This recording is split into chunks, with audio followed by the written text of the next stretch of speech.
At the age of 34, I was ready to launch into the world. I had just finished my doctorate.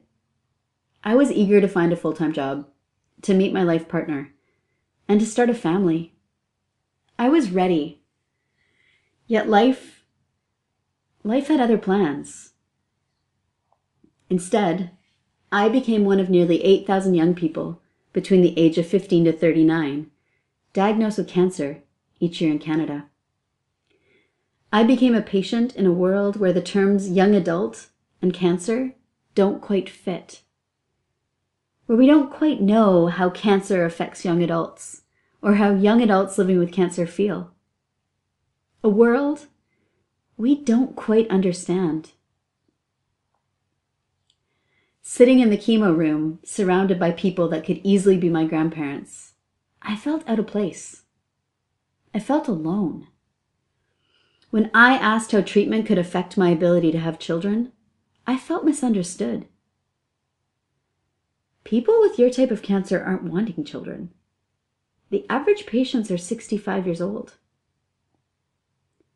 When friends died too soon, I felt anger and guilt.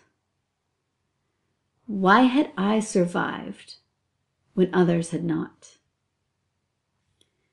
And when treatment was complete, I felt relief, yet fear. Questions swirled in my head. How much time do I have? When will I need treatment again? Can I date? Will someone want to? And is it fair to want children knowing I still have cancer? In many ways, the journey had just begun. Yet cancer also shaped my point of view, the way I see the world. With cancer, I began to realize what was most important. I noticed the little things, the birds, my breath, the morning dew. I surrounded myself with love. I discovered the value of connecting with other young people living with cancer. It helped normalize my experiences, to feel less alone. I learned to set boundaries, to sleep more, and to ask for what I need.